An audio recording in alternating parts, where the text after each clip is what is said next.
Hello and welcome to this lesson about writing expressions, equations, and inequalities. The learning target of this video is translating words into math. So before we get into all the words and whatnot, I think we should address what's the difference between an equation, an inequality, and an expression. So take a second and write this down in your notes. Pause the video if you need to. Write down the word expression, equation, and then inequality. In math, an expression is kind of like a phrase is to a complete sentence. It's missing some stuff. It's a portion of something, but it can't really stand alone on its own.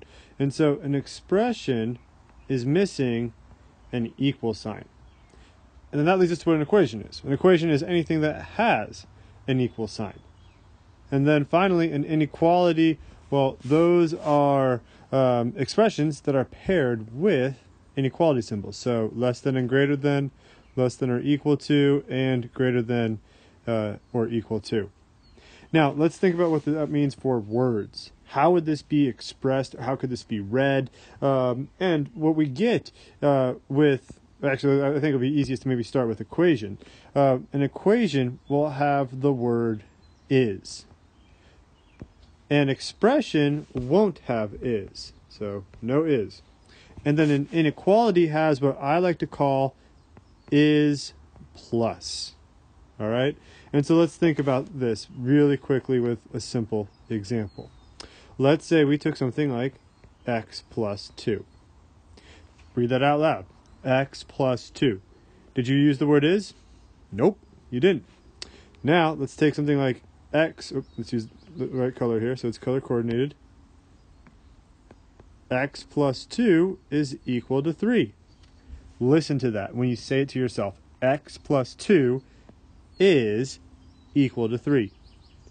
And finally, let's go with x plus 2 and then less than 3. Now, let's read this out loud. X plus 2 is less than 3. And so that's what I'm talking about with the is. It could be is less than, is greater than, is less than or equal to, or is greater than or equal to. You're not just saying is, you're using is and something else. Now this is when it's just in its most straightforward form. But with inequalities, they can get really creative with how it's said. It could be something like, x plus 2 is at most 3. X plus 2 is at least 3. And so it might not be as straightforward as, as is equal to 3. And so you have to do a little more thinking with inequalities. But we'll talk about that in a bit. Right now, let's look at let's talk about the process that's needed when you're trying to translate from words into math. The first thing I'm going to recommend you do is you have to look for is/is plus. Right off the bat, you'll then know whether or not you have, let me make that a better plus sign. You'll know if you're dealing with an expression or an equation / inequality. That can help out. Second thing is you have to look for operation words. And so I'm going to put that in quote, operation words.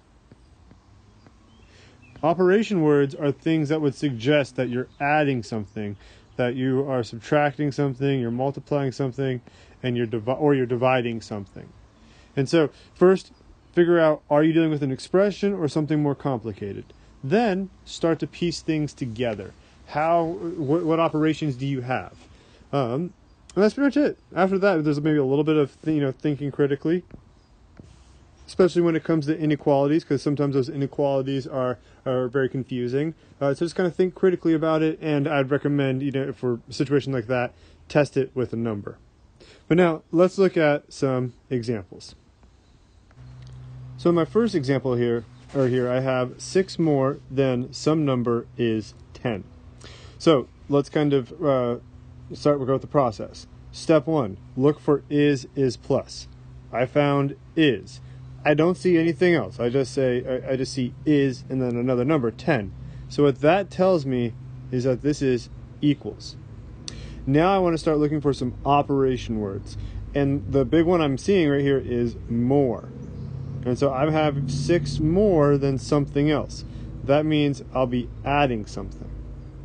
After that, you start breaking it down. 6 becomes 6.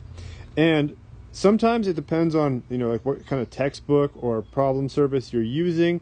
It could be kind of vague like this, some number, which just means x. Sometimes they'll be more specific, 6 more than x, 6 more than some number a, 6 more than some number n.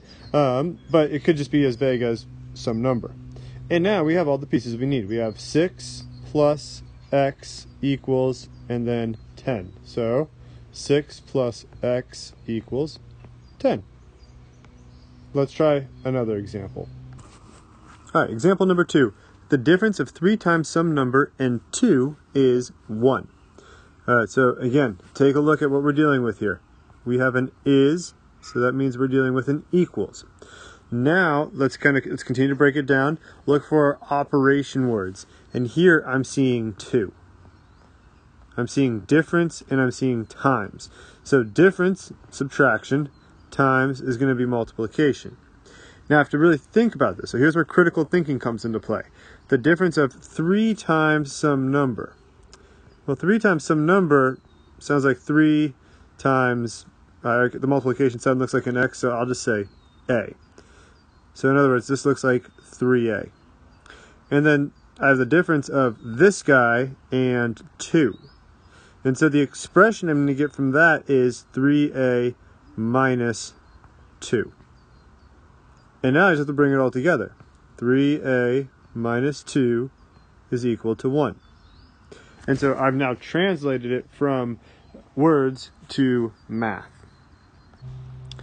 Next example, some number divided by 4. So with this one, I'm looking for my is, and I'm not seeing any is. So what that means, I am dealing with an expression. So I don't have to worry about an inequality or an equal sign. And so now I start looking for my operation words. I'm seeing divided. Now with division and subtraction, we have to be very careful because the order matters. And we'll talk more about this in a minute. But 5 minus 3 does not equal 3 minus 5. And if you swap out one of those 3's and 5's for an x, you have something very different there. So you have to make sure you have this correct.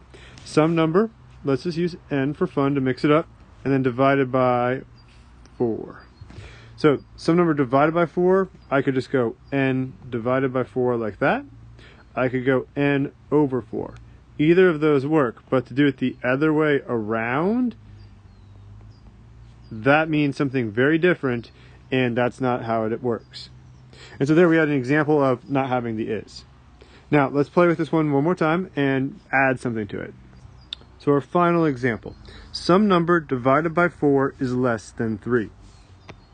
Here we have a great example of the is plus, where we have the word is, and then we have something that goes with it. Is less than is going to just become less than. All right, and then continue to look for our operating words. So here, divided by, and it's the same expression from earlier, so we know this is going to be n over 4, and then is going to be, let me erase that. There we go. Less than 3. And so that's how we can translate. Now, let's talk about how could this be tricky? There are 2 things that can make this tricky. One, we talked about briefly, and that is order. Second, making sure that you're reading it carefully. This is one of those weird things in math where it's more of a reading test than it is a math test. And so just to go over order again in detail, let's look at a couple different phrases here. Let's say that we have 5 less than x and 5 minus x. These look very similar. And what's similar is that, we have a 5 and we have an x. The 5 is written first, the x is written second. But the way it's phrased is a little bit different because even the operation is similar. Less than is going to mean subtraction. So we should be doing subtraction for both of these. Now, the one on the right is going to become 5 minus sign x. But 5 less than x is actually x minus 5. And think about this. If I said, what is 5 less than 8? You would say 3. How'd you get that?